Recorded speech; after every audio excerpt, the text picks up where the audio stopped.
Hi hello. இன்னைக்கு பிக்வீன் சேனலில் நம்ம அதிக சத்துக்கள் நிறைந்த குமிட்டிக்கீரை குழம்பு தான் வைக்க போகிறோம். குமிட்டிக்கீரை பாருங்கள், இப்படித்தான் இருக்கும்.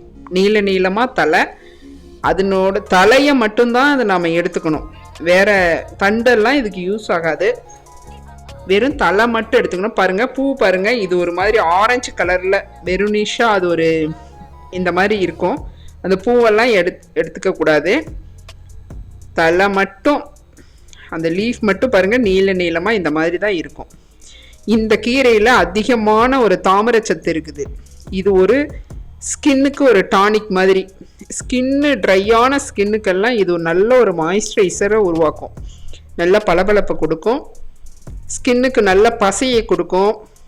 இது ஒரு நல்ல ஒரு நார்ச்சத்து அதிகரிக்கிறதுனால நல்ல மலமிளக்கியாக இருக்கும். இதில் அதிக சத்துக்கள், மக்னீஷியம், புரதச்சத்து எல்லாமே இதில் இருக்குது.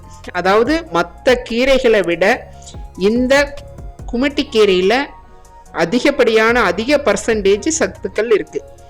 இந்த குமிட்டிக்கீரை பார்த்திங்கன்னா மேட்டாங்காட்டில் தான் அதிகம் இருக்கும். வயல்வெளிகள்லாம் இந்த குமிட்டிக்கீரையை பார்க்க முடியாது.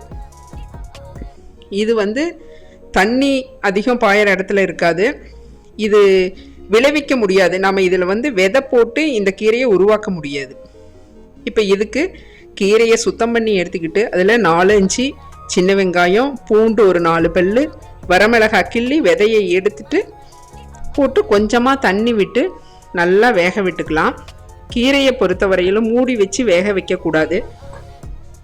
அப்படியே தட்டம் போடாமல் அப்படியே வேக வச்சுக்கலாம்.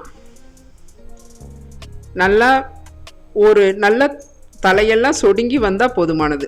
பாருங்கள், இந்த அளவுக்கு நல்லா வெந்து வந்துருச்சு. அவ்வளோதான். இதுக்கு வேறு எதுவும், ஒரு சிலர் புளி போடுவாங்க. ஆனால் புளி போட்டால் அவ்வளோ டேஸ்ட்டு ஒரு சிலருக்கு பிடிக்காது. புளி போடும்போது அந்த கீரையோட தன்மை கொஞ்சம் மாறும்.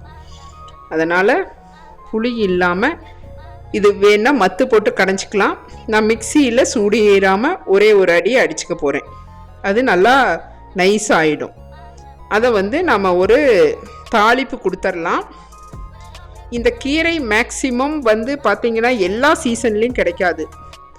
மேட்டுக்காட்டில் நம்ம ஏதாவது வேர்க்கடலை அந்த மாதிரி பயிரிடும்போது அதில் இடையில கிடைக்கும், ரேராக கிடைக்கும். இப்போ மார்க்கெட்டில் அதை கலெக்ட் பண்ணிட்டு விற்கிறாங்க.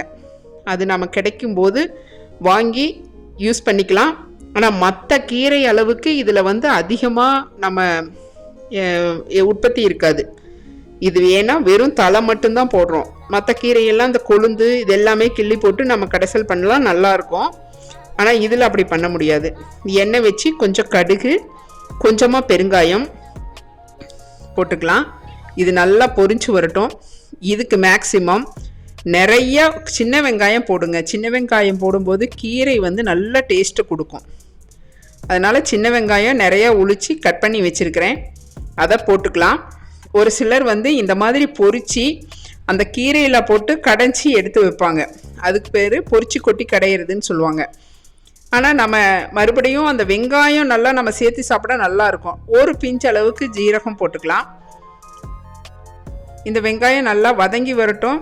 கீரையை பொறுத்த வரையிலும் வெங்காயம் நல்லா வதக்கிட்டு சேர்த்தனோன்னா சூப்பராக இருக்கும்.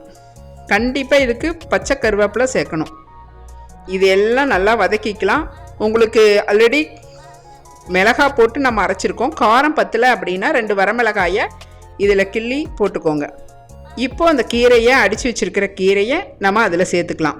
நீங்கள் மத்து வச்சு கடைய முடிஞ்சால் நீங்கள் கடைஞ்சி இது பண்ணிக்கலாம். நான் மிக்சியில் ஒரு அடி அடிச்சிட்டேன், ஏன்னா நைஸ் ஆகிடும். அதுக்காக அடித்து நல்லா கிளறி கொடுத்துடலாம். சும்மா ஒரு கொதி வந்தால் போதும். அந்த பச்சை வாசம் அடங்கினா போதுமானது. இப்போ தேவையான உப்பை இப்போ போட்டுடலாம். உப்பை முதல்லையே போட்டோம் அப்படின்னா கீரையோட கலர் மாறி போயிடும். அதனால் உப்பை இப்போ போட்டுக்கலாம். போட்டு நல்லா கிளறி கொடுத்துடலாம். பாருங்கள், கொஞ்சம் அந்த ஜாரில் இருக்கிற தண்ணியை, நம்ம கீரையை பொறுத்த வரையிலும் ரொம்ப சலசலன்னு குழம்பு வச்சிடக்கூடாது. ஓரளவு திக்காக இருக்கணும், அப்போ தான் நல்லாயிருக்கும்.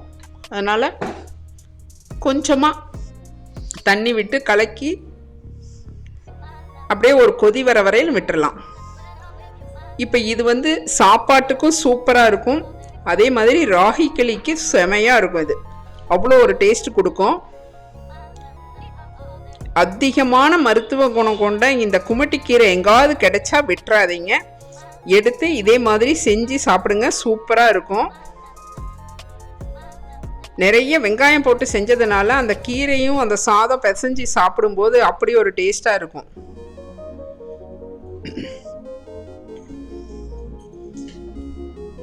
இதே மாதிரி நீங்களும் உங்கள் வீட்டில் செஞ்சு சாப்பிடுங்க.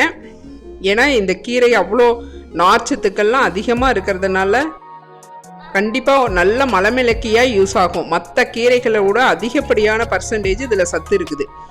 கிடைக்கும் போது வாங்கி யூஸ் பண்ணிக்கிங்க. இதே மாதிரி செய்யுங்க. பிக்யூன் சேனலை லைக் பண்ணுங்கள், ஷேர் பண்ணுங்கள், கமெண்ட் பண்ணுங்கள்.